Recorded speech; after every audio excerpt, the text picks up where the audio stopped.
So this is your invitation to let your sensitivity be the water that hydrates you, that nourishes you, rather than the water that you drown in.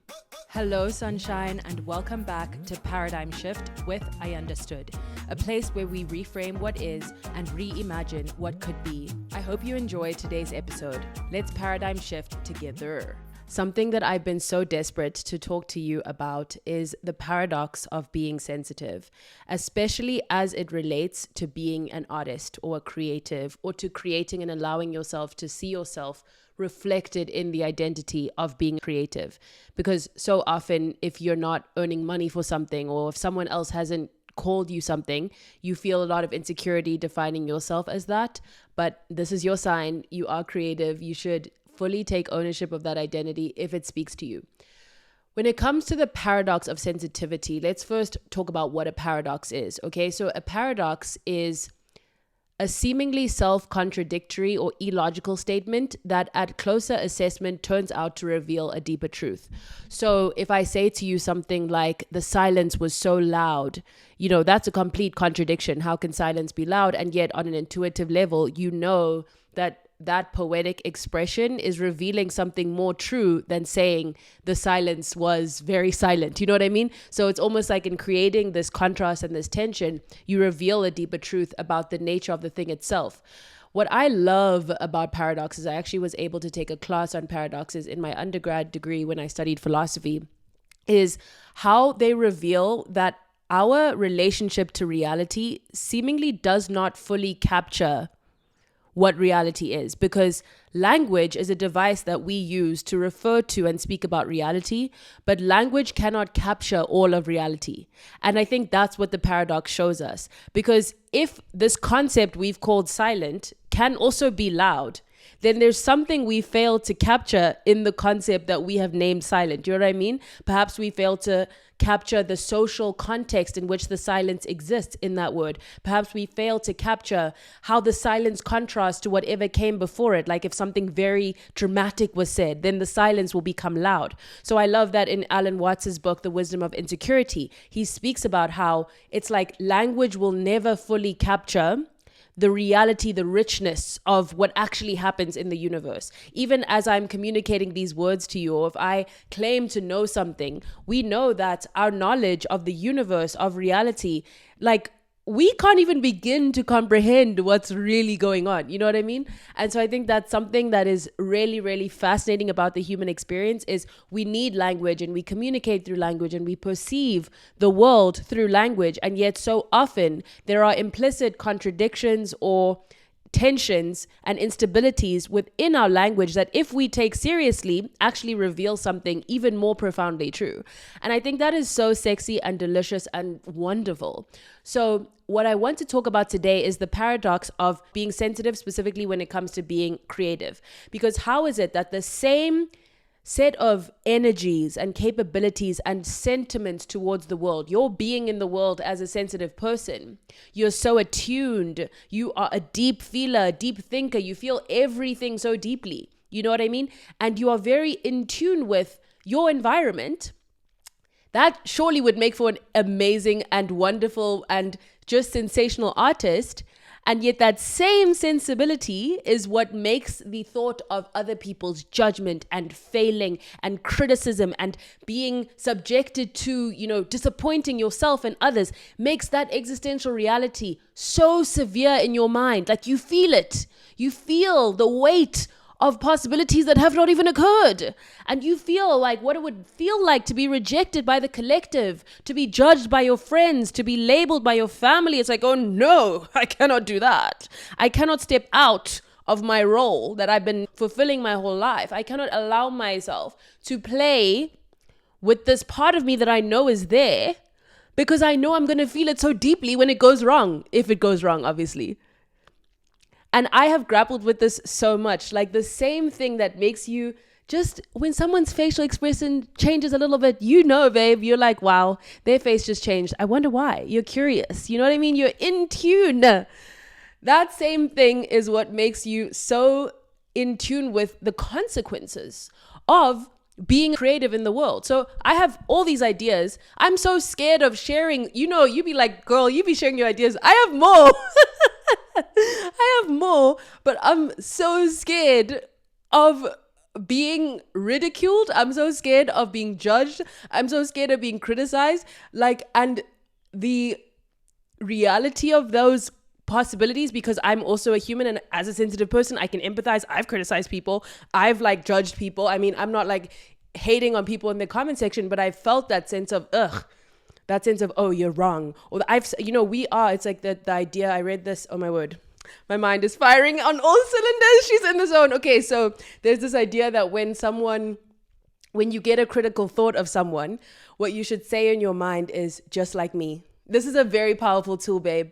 I love this. It's about opposing polarization. And I don't mean political polarization. I actually mean, in the Buddhist sense, the idea that I am on the opposite side of you. So if you do something that makes me angry, then you are the enemy. I'm the subject, you're the object. I also think it links to the colonial I and the idea that in the colonizer's mind, everything exists as an object. He, the white man, is the subject, and the world exists for him to dominate and for him to project his fantasies, illusions, and nightmares onto.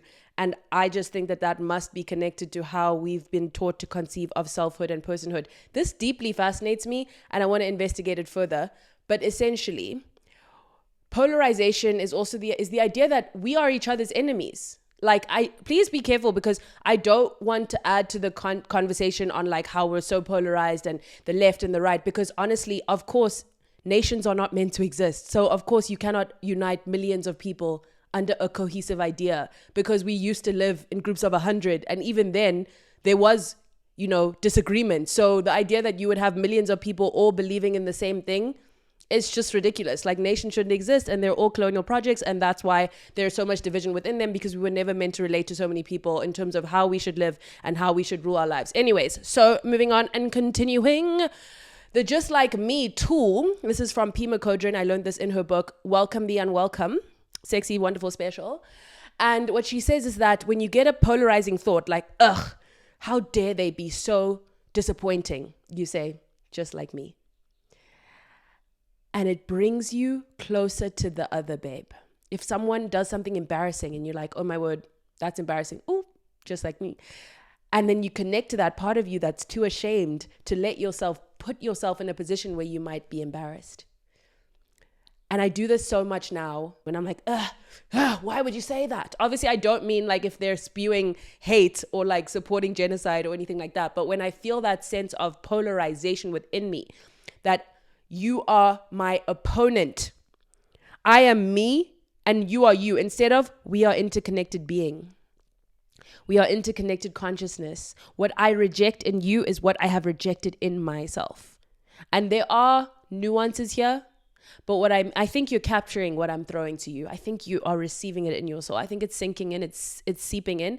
This idea that we can use this mantra, this saying, to reduce our oppositional thinking towards others and to bring us closer to them. So because I'm able to do that, I'm able to know why there are people who would really criticize me. And I'm able to empathize with them as a sensitive person. I'm like, I get it, babe. I get it.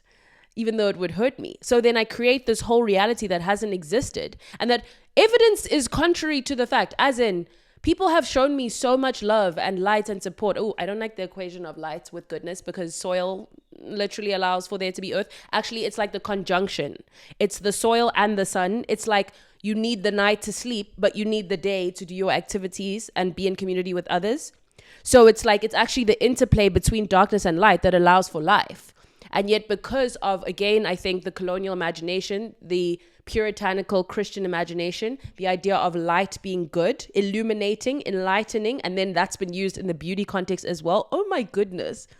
Sometimes I'm like, I have things to say. Anyways, so it's been adopted within the beauty context, glowing skin, luminous skin, brighten your skin. So this idea that brightness, glowing, light, higher, no, that's not the same thing.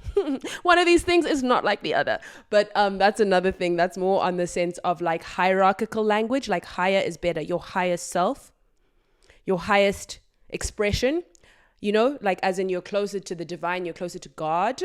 So all of these, even if you're not religious, we're breathing the air of the residue, of a collective imagination that has been shaped by colonialism, by Christianity, and all these things, right?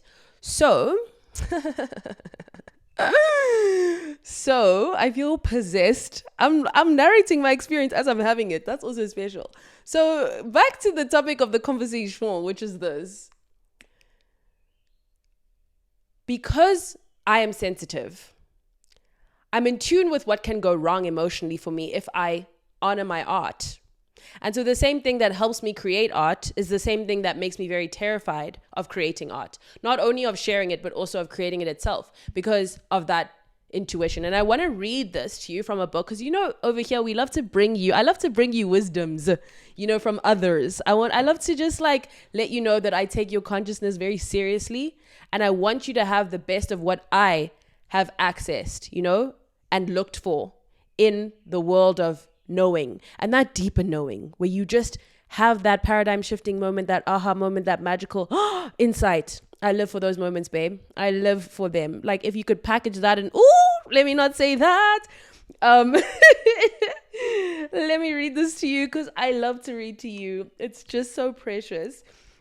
Let's talk about what sensitivity actually is. I started a book just for you called Sensitive, and I'll put it in the show notes. I have just started it, and I'm trying to unlearn the idea that I have to have finished a book before I can bring it here, because the problem is then you sometimes fail to capture the magic of the beginning. Because something that I do know as a creative person is that we spend the most time on the beginning. Let's be real. The first paragraph, the first line. Because if you think about a book, the intro chapter goes so hard. Oh, have you ever read an intro chapter? Like sometimes I want to create a whole podcast just called Intro Chapter and read intro chapters to people because I fucking love an intro chapter. I love an intro chapter. It's so delicious. I'm like, take me on this journey. It's so precise. It's got all the stories and it's got that pow pow. It's like the TED Talk of the book is the intro chapter. And then the rest, it's a bit of a longer, slower burn. It is sexy, delicious, and wonderful. I'm a non-fic. I was just about to constitute myself as something that I'm actually not. I also love fiction. I love both. And we have so much to learn from both, okay? And I mean, isn't some nonfiction also a kind of fiction? Let's talk about it. So this is what she says about us sensitive beings. She says, it's written by two people. So here's a checklist of the most common characteristics of sensitive people. The more boxes you check, the more sensitive you are. You don't need to check every box or relate to every point in this book to be considered a sensitive person. Remember, sensitivity is a continuum, and everyone will fall somewhere along it. Also, keep in mind that your life experiences will influence how your sensitivity is expressed. Which of the following statements are true for you? In general, you tend to pause before acting, giving your brain time to do its work. You notice subtle details, like the slight difference in shade between brushstrokes on a painting, or a micro-expression that quickly vanishes from your coworker's face. You feel strong emotions. You have a hard time shaking intense emotions like anger or worry. You have a lot of empathy, even towards strangers or people you only hear about in the news. You easily put yourself in other people's shoes. Other people's moods really affect you. You easily absorb emotions from others, taking on their feelings as if they were your own. You feel stressed and fatigued in loud, busy environments, like a crowded shopping mall, concert, or restaurant. You need plenty of downtime to maintain your energy levels. You often find yourself withdrawing from other people so you can calm your senses and process your thoughts. You read people well and can infer with surprising accuracy what they are thinking or feeling. You have a hard time watching violent or scary movies or witnessing any kind of cruelty toward animals or humans. You hate feeling rushed and prefer to do things carefully. You are a perfectionist. You struggle to perform at your best under pressure, such as when your boss is evaluating your work or you are participating in a competition. Sometimes your environment is your enemy. A chair with a hard back, lights that are too bright, and music that is too loud can make it feel impossible to relax or focus. You startle easily at sudden noises, like when someone sneaks up on you. You're a seeker. You think deeply about life and ask why things are the way they are. You may have always wondered why other people aren't as captivated by the mysteries of human nature and the universe as you are. Your clothing really matters. Scratchy fabrics or restrictive clothing, like pants with a tight waistband, can throw off your day. You seem to have a lower pain tolerance than other people. Your inner world is alive and present. You've been described as imaginative and creative. You have vivid dreams and nightmares. You seem to have a harder time adjusting to change than other people. You've been called shy, picky, intense, dramatic, too sensitive, or high maintenance. You've also been called conscientious, thoughtful, wise, insightful, passionate, or perceptive. You read a room well. You are sensitive to changes in your diet and blood sugar levels. If you haven't eaten in a while, you might get hangry, hungry and angry. For you, a little caffeine or alcohol goes a long way. You cry easily. You desire harmony in your relationships, so conflict can be very distressing for you, perhaps even making you feel physically ill. As a result, you may people please or go to great lengths to avoid disagreements. You desire depth and emotional intensity in your relationships. Transactional or surface level connections aren't enough for you. Your mind moves quickly. Thus, you often feel out of sync with other people, and this feeling can be profoundly lonely. Words really matter to you. You can't easily brush off hurtful or critical words. You are self-reflective, knowing your strengths and weaknesses well. You are deeply moved by art and beauty, whether it's a song, a painting, or just the way the sunlight hits the autumn leaves. Or consider the following simple self-assessment about what is easy for you versus what is challenging for you. If you relate to most of these statements, you are likely a sensitive person. It's easy for me to read people's moods or intentions, do slow, careful work to high standards, notice details that others ignore, seek holistic solutions that benefit the group, find beauty and meaning in the everyday world, make art, be creative, or deliver unique insights, empathize with others, especially when they are hurt. It's challenging for me to deal with strong emotions from other people, especially anger, stress, or disappointment, work fast under pressure or scrutiny, prioritize my own needs, ignore intrusive scents, textures, or noises, endure overly busy or active environments, spend time in ugly or harsh settings, watch or read depictions of violence. Perhaps you are realizing for the first time in your life that you are a sensitive person. If so, welcome to the club. You are not alone. In fact, you're in good company. Many of history's greatest scholars, artists, leaders, and movement builders have been sensitive. Wow. I hope you feel seen by at least some of these if it serves you, if you have been searching for language or just confirmation to describe your sensitivity. And I know that there are particular ones that deeply resonated with me, such as you desire depth and emotional intensity in your relationships, transactional surface level connections aren't enough for you. And then even the idea of sensitivities to physical environments. Like I recently realized caffeine is something that I'm very sensitive to. The idea that you read a room well, you read feelings well, you are very deeply affected by other people's feelings and can't just move on from tragic or deeply painful emotions. And as it relates to this episode, the paradox where the sensitivity to the beauty, but also to the love, to the joy, and also to the pain, to the heartbreak, to the grief, and to the suffering and violence is what also makes you so called to create and make art. I do also want to say that these books are always written by very, very privileged people.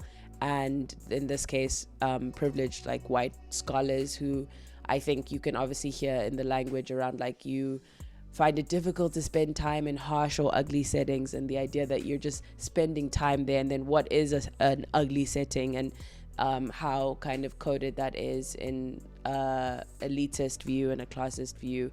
People who only spend time in harsh settings never remained. And then also some of the language about like the types of examples that are given in terms of what you would be sensitive to, like a tight waistband and things like that, which I actually, that's one of them that I was like, damn, that's me, versus like giving examples of sensitivity to like financial stress or to abuse, to more socially severe and emotionally severe examples. So I do want to say that I tend to take what I can from these books and leave the rest. Or a lot of these examples did really speak to me in terms of some of the gifts of being sensitive and also some of the pains. So I hope that you feel seen by these words, and I hope that they offer you something that you didn't come into the episode with. And I'll put the book in the show notes. Another thing that I wanted to say is I feel like as a Black woman, I felt so erased from the notion of sensitivity until I reclaimed it for myself, because as a Black woman, you're always already made to be strong and made to be fearless, made to be all of these emotions. And we know that like doctors don't even believe that Black people feel experience the same level of pain, and that the idea that we have a higher pain tolerance and how dehumanizing that is, but also how much that erases our capacity to be sensitive, as in their minds, and the imagination of like the white imagination, which so influences how we're treated by people. Is like if you're never treated as like a subject that could be sensitive, and that interacts with race, with gender, with class, with ability, with all of these parts of our identity. But if you erase someone from the possibility of being sensitive, that's going to affect how you regard them, how you treat them, and what you're willing to ignore when they endure suffering. And what we see now is like, what about Palestinians who are sensitive? You know what I mean? And how much more deeply they must be suffering and feeling the pain and the weight, and Congolese people who are sensitive. And so who is allowed to be coded as, or recognized actually as sensitive? I think that is, when we think about the opposite of dehumanization, which is humanization, then it means that there needs to be the humanization, the sensitization, the humanization, and the recognition of the sensitivity. I think actually those two things are very connected. Like, because when you're dead, you're as in you have no sensitivity, you're insensitive, you can't feel anything. When you're alive, there's a spectrum, as she says, of sensitivity that you may experience, because it's not just like you are sensitive or you aren't. She says it's a spectrum, right? So if the opposite of being dead is being alive, and if the opposite of being dead is to be alive, and to be alive is to be sensitive, then in order to recognize someone's humanity, you have to recognize their capacity to suffer and to feel and to internalize. And when you dehumanize people, you remove the sense that they are a suffering subject, that they are a sensitive subject. And so I think that's very important, that a lot of oppressed peoples, our capacity to be seen as sensitive is erased, and that is used to help justify our oppression, to justify the complete disregard for our lives and dignity that we're treated with. So I just wanted to say that I think that sensitivity has a much bigger, conversation to be had in terms of everything that we're talking about now, with respect to speaking out against genocide and colonial violence and capitalist like greed and stuff like that when it comes to Congo, and so on. So I just wanted to say that it's very intersectional as well, the notion of sensitivity and who's allowed to claim that. And also, even if you claim it for yourself, we're social beings, so we need the society to recognize us as such. So how can we invite ourselves to like see that any person of any gender, of any race, of any, can be sensitive and has the capacity to be sensitive? Like, for example, I think a lot of men and masculine people are erased from the notion of sensitivity, which then contributes to their dehumanization and to the erasure of their suffering. Many Black people, it's across the spectrum, many Black women. So it's not just, it's very complicated. Anyone who is, masculinized, and then racialized, and there's many different identities, which I could go on forever on this intersection thing, but I want to get back to the paradox of sensitivity. So I'm going to read you one more quote, and then let's continue with the episode. Woohoo! If you are sensitive, everything affects you more. And I don't even need to tell you that because you already know. But you do more with it. I think that's so powerful. If you're sensitive, everything affects you more, but you do more with it. In fact, a better word for sensitive might be responsive.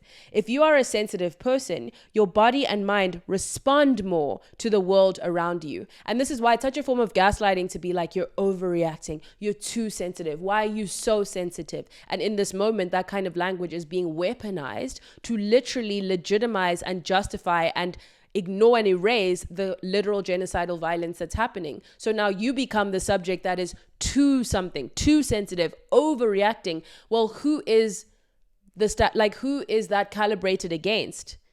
Aren't they underreacting? Aren't they not sensitive enough? And when this takes the word responsive and replaces it with, you are literally just responding to the fact that there is violence in the world and you are suffering because of it, because that is a natural and human reaction, a responsive reaction to a genocide. So if you are a sensitive person, your body and mind respond more to the world around you. You respond more to heartbreak, pain, and loss, but you also respond more to beauty, new ideas, and joy. And I think that's also kind of the paradox of being sensitive, is you get both the high highs and the low lows. Okay? You go deep where others only skim the surface. You keep thinking when others have given up and moved on to something else. If you're like me, you feel so seen. So seen. And isn't it such a delight in this universe to feel seen? In a world full of so little seeing and so little being seen, I feel like when words see us, when words hold us, it feels so wonderful and so human. And to that note, I want to quickly read you a little bit of a poem that I saw yesterday on Substack, and it's by some person called Sean Thomas Dougherty. And the poem is titled, Why Bother? And if you're an insecure creative or insecure artist, or you're working on something and you're getting to that place where you're feeling defeated, or you haven't even started because you're like, it's just going to take so much out of me, why even bother? This poem is for you. Why bother? Because right now, there is someone out there with a wound in the exact shape of your words. Why bother? Because right now, there is someone out there with a wound in the exact shape of your words. Isn't that so profound and special and wonderful? And I think that is the sensitive artist's dilemma or calling, is that why am I even putting myself through this? Well, because somewhere out there is someone with a wound in the exact shape of your words. Our words all hold each other. I felt a lot of fear before this episode because I'm sensitive, babe. And so I feel my feelings and I'm in touch with them. And yet, the paradox becomes, how can we invite ourselves into seeing our emotions as things that are our gifts and that propel us forward as artists or propel us closer towards how we want to exist as artists, rather than as blockers that prevent us, that silence us from sharing our own voice? I think that if we can answer this question of what would it mean or what would it take for the magic of our emotions to propel us to tumble us into our art and into our voice and sharing it in the way that we deeply feel called to, rather than that being a poison that literally we sicken and die on, like the Audre Lorde essay, The Transformation of Silence into Language and Action. That is such a central paradox that we have to navigate as sensitive people, that we feel so deeply, we're so affected, we're so moved, and we're so attuned and in tune. And we are living in a reality, this is what I said we would come to, that tells us we are wrong to feel this way. that tells us we are overreacting, we are too sensitive. And so we haven't been invited to see the gift, the strength, the magic of being sensitive. And I know many of you listening to this may have even done this work and you're like, I would not have it any other way. And that's how I feel like most of us, what we come to is, yes, I'm sensitive and I would not have it any other way. I love this about myself. And what I'm trying to call in is more like-hearted beings who are similarly sensitive, because what I'm tired of is one-sided relationships. I'm tired of listening to people who don't deeply listen to me. I'm tired of being someone's sensitive friend without having a sensitive friend. You know? So it's more about the magic of, this is who I am. I love this part of me. This part of me is something that is so missing in the consciousness that we are taught to have, the collective consciousness. It exists, and yet it's very silent and suppressed. Why? Because it would mean the downfall of the status quo. They need unfeeling, desensitized people in order to cope with the world that they've created, which is a world that is so overly stimulating, a world that is very loud and prioritizes and prizes very loud voices, and a world that is rooted in unfeeling and uncaring and looking the other way and doing what you have to do, just being in this completely robotic state that is now being brought to its fullest expression and conclusion with the rise of AI and the types of inhumane questions that are being asked about AI and its role in our society. Something that I've learned recently about is the idea of wisdom keepers. And it's something that exists in many indigenous traditions, but it's actually, if you think about it, it's more like an archetype of being that I think exists in many different cultures and families and structures, which is this idea that there are members of the society who are deeply connected to ancestors, to the earth's wisdom, to spiritual wisdom and traditions, and to their own wisdom in the life that they've lived, that they become the wisdom keepers of the generation. And by generation, I actually mean the people who are alive at that time. And I feel like what I love about the idea of a wisdom keeper is it's not institutionally based. You know already listening to this if you are a wisdom keeper. It's a role that is so socially rooted because it's something we are assigned, and we assign ourselves in harmony with how we exist as social beings. It's a relational reality. So I know in my life, I just have connected. There's so many people who say to me, wow, that conversation we had literally changed how I was thinking about this. Or they'll say, I really appreciate that question. Or they're just little glimpses from people of all ages in my life. And so it's like, I see myself as a wisdom keeper. And I love that I don't have to, there's nothing I can qualify. Like, I don't have to have, it's not about the degrees you have. It's not about whether you have a degree. It's not about, it's like literally, it's how you exist as a being in the world. And I feel like there are certain people you just think of, oh yes, that's a wisdom keeper. You just know they have this within them. And they represent this deep wisdom within them. And for me, it's like, that's how I've come to see myself as a being on this earth. That's why I feel like this podcast is part of my calling. That's how I see my role, part of my role on this earth. What I'm meant to be on this earth is a wisdom keeper and a wisdom sharer. And I think that idea is so special to me. And I particularly love the fact that it's just not mediated by anything. There's no school you can go to. You can be in the school of life. You don't have to have any certain kind of education or like, I just really love that. It really speaks to me. I'm so tired of all of these, like, I kind of resent the hyper like qualification of being. Okay. So I just really love that idea. And so what I was thinking with respect to this conversation is, if there are wisdom keepers, there must surely also be feeling keepers.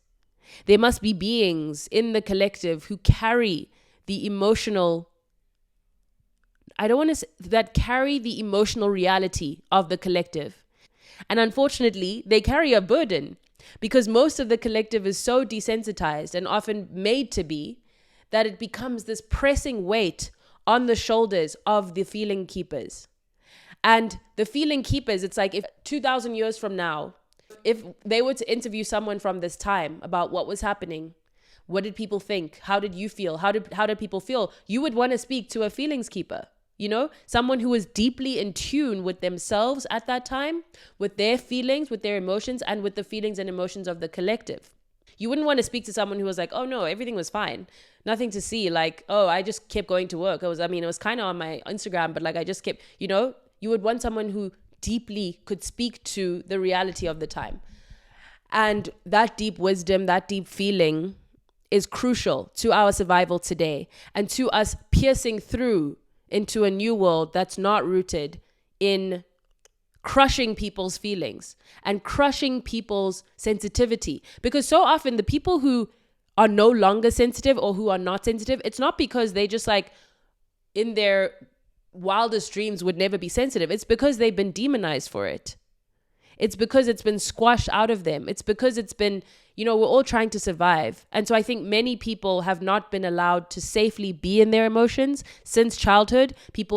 Parents, caregivers have told us, don't be too sensitive, don't overthink, don't overfeel, move on, keep going. You can't always think about your feelings because then how will you like make it in the world? You actually have to silence those thoughts.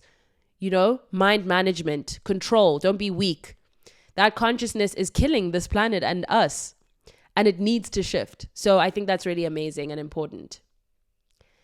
And at the same time, my darling, with respect to the topic of conversation, which is how this affects you as an artist, is that it has a deeply silencing effect.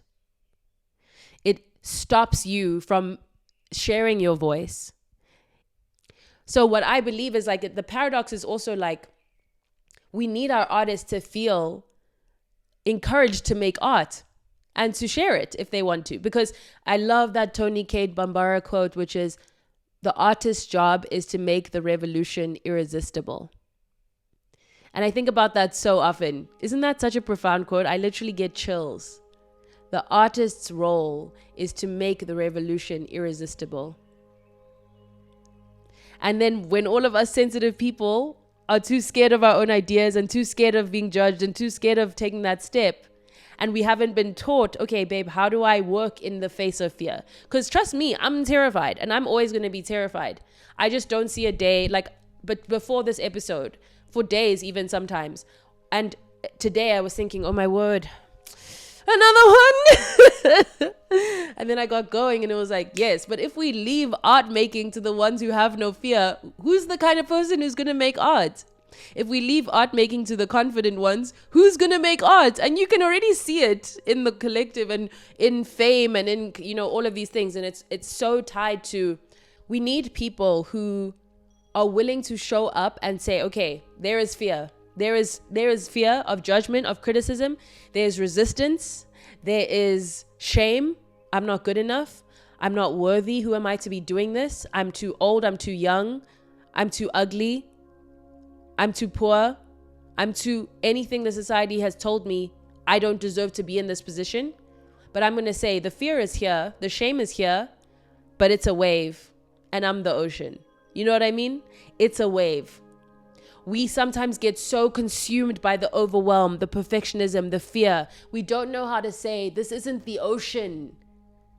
This is a wave. It's here. And when you start to make that shift of like, this is part of me, but this doesn't have to become me. This doesn't have to block me entirely from expressing my voice. This is part of the human experience. And my attunement to it is part of my experience as a sensitive person. And I'm going to alchemize that energy, that sensitivity to create my work and do my work, create my art and do my art. But when that sensitivity is saying, oh, this is scary. Oh, you're not good enough. Oh, you're unworthy, which is, of course, words shaped by a life lived in a paradigm of shame, in a paradigm of othering, in a paradigm of anti-blackness, in a paradigm of patriarchy, in a paradigm of all of the isms that you are deeply affected by. I'm going to say, okay, that's there. That voice is there. But it's a branch on the tree. It's not the whole tree. It's a wave in the ocean. It's not the whole ocean. It's a cloud in the sky, and it's deep and it's full, and it's just full of water that wants to rain on me and just like never let me be great. And by great, I just mean live my truth. But it's not the whole sky. Just listening back to this episode, I do want to say sometimes it is the whole ocean. Sometimes it is the whole sky. Sometimes it is the whole tree, and that has to be okay. Sometimes the overwhelm will stop you. And from a kind of anti-ableist view, I feel like the idea that it's never okay to be completely consumed by the things that deeply affect us is of course not true and not correct. So I want to amend that and say, of course there's nuance here, of course take care of yourself, of course forgive yourself when the overwhelm is too much to bear, because you're an individual and you are surrounded by a society, a culture, a collective being that is toxic to your not only creativity but like life. And so I feel like when it is the whole ocean, when it is the whole sky, and when you're grappling with also, of course, there's such a range of mental health experiences that people have as they're listening to this. And so if for you're suffering from chronic depression, anxiety, or any of those things, I obviously don't want to come across as like being insensitive of just like, oh, it's just a wave, it's just a branch, it's just a cloud. Like, that's not true. That's not true. It can be completely debilitating, and take all the time you need and forgive yourself, because you can't on your own solve a whole life and history and background and culture and society and all of the things that have come at you in a certain way. So I do want to be gentle and amend what I said, because I think it does kind of fall into that, like, just think about it differently, just have a different mindset, just conceive of your reality differently and it will become a new reality. And it's like, if only it were that simple. And I think that can be a form of gaslighting as well. I love you so much. Please do take care of yourself, and I'm going to go back to the episode as it is. But if it did speak to you and you do feel like sometimes you let it become the ocean when it doesn't have to be, I hope these words can offer you something, and I hope that you can make this experience and this episode what is most meaningful to you. I always feel like we're co-creating something together. I say what I have to say, you take it and you do with it what will make it something more beautiful, something more meaningful. And by that I mean the spiritual kind of beauty. And I trust you, and I trust that you are doing that, and I hope that you have some level of trust in me as well. Okay, love you so much, and back to the episode. And this sensitivity within me, I don't get to just take the good things and leave the rest. That's not how it works, unfortunately. A holistic life means we get all of it. And so I know that it's my sensitivity that allows me to speak from a place of love, from a place of feeling, and at the same time, every single time to feel I didn't say enough. Why did I say it this way, not that way? Why did I come across like this? Why did I come across like I don't care about this? Why did I not acknowledge that I have thought about that? This every single episode. I'm going to make an episode that says there'll always be more to say and there'll always be more to know. Because yes, that is there, but I will not allow it to completely stop me. I'm not going to allow it to stop me. Okay? I saw this deeply sad comment on a TikTok yesterday where it was about friendship breakups. It was really sad and emotive. And someone commented, "This is why I'm never going to get close to anyone again." And that is sensitivity used as a weapon against us and against the collective. Because that person is hurting. They feel betrayed. They feel deeply, they're grieving, they're mourning, they feel angry. They feel deeply hurt and let down and disappointed.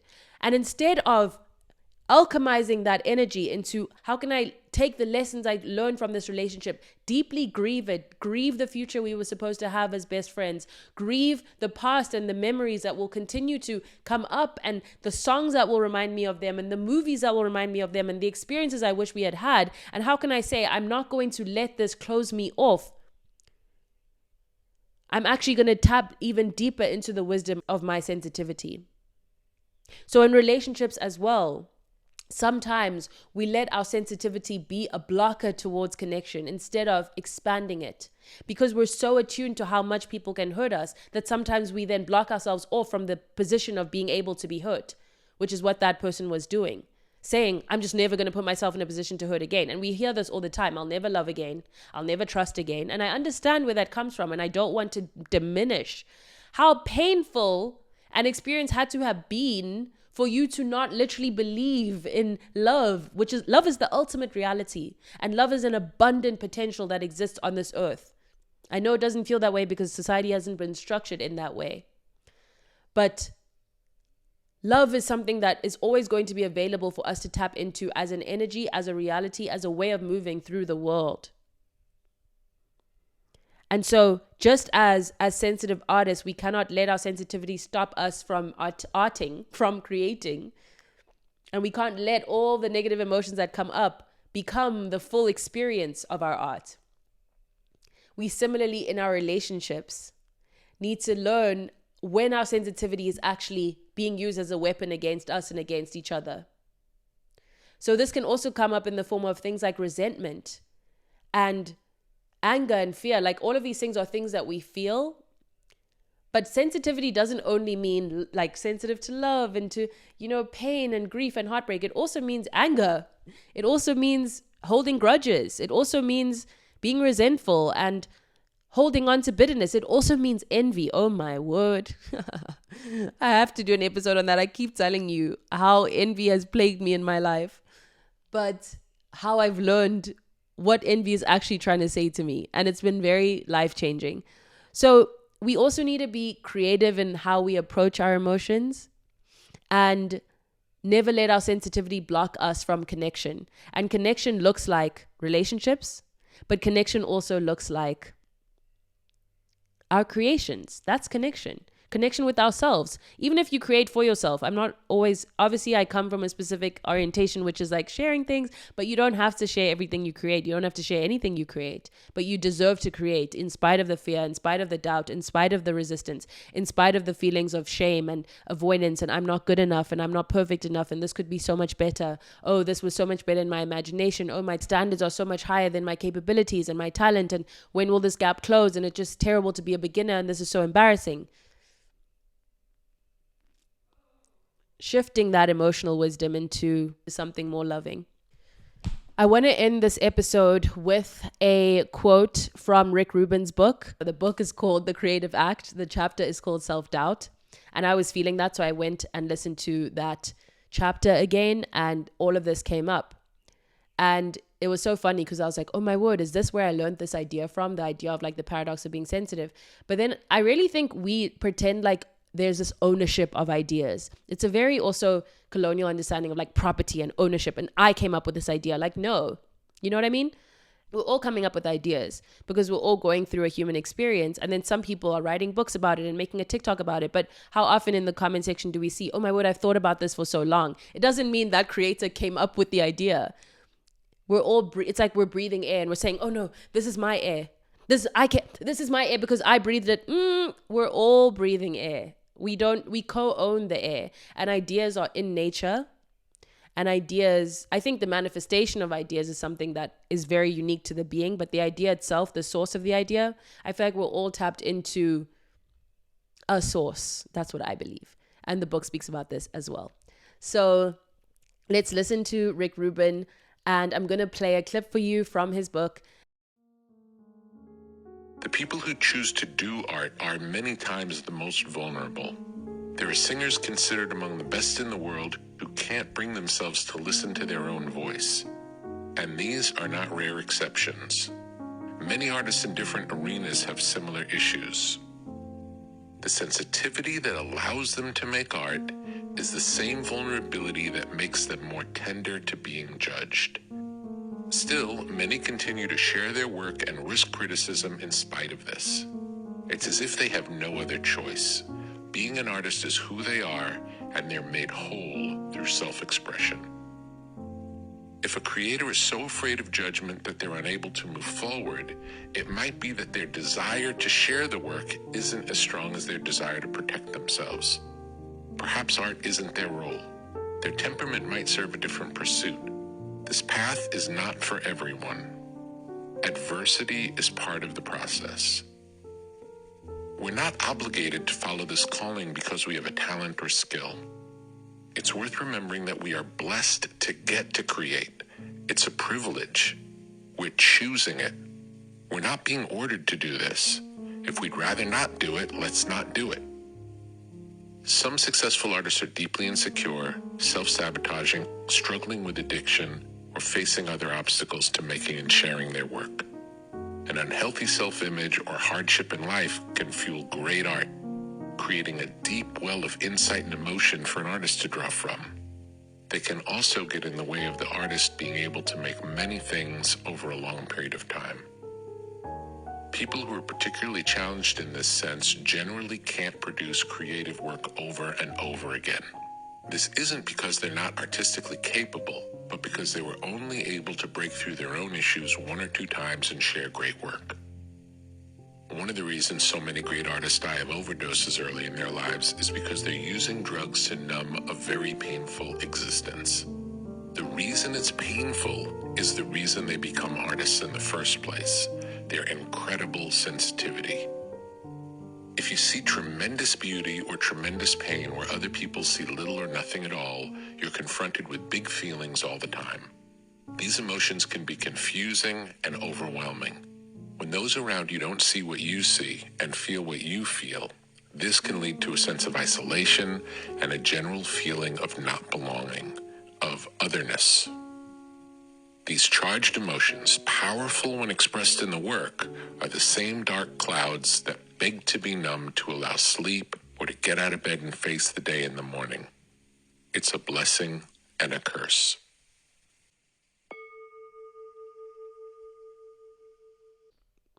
I'm going to do an episode on how anything can be used against us or for us.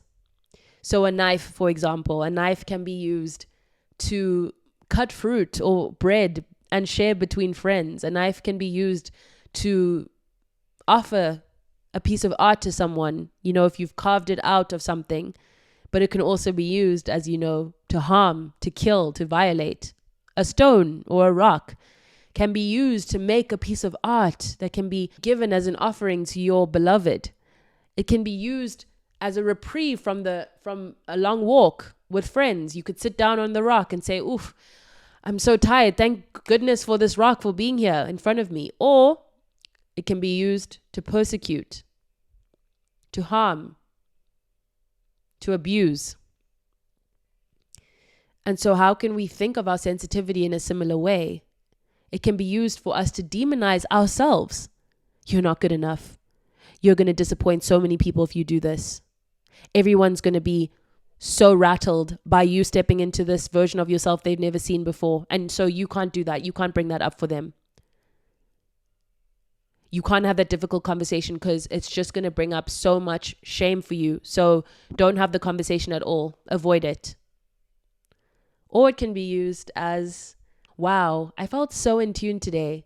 I'm going to just create a song about that feeling. Wow, I fell in love on the train today. I'm going to create a song about that. Wow, I'm feeling a deep sense of grief. I'm going to be the words that someone's wound is calling for.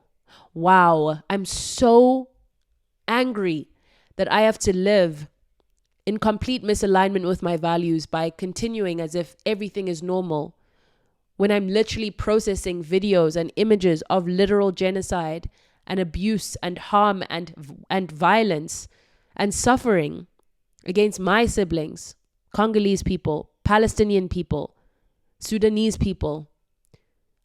I will write something about this so that I can try to put this feeling into words and give my words as an offering to the collective.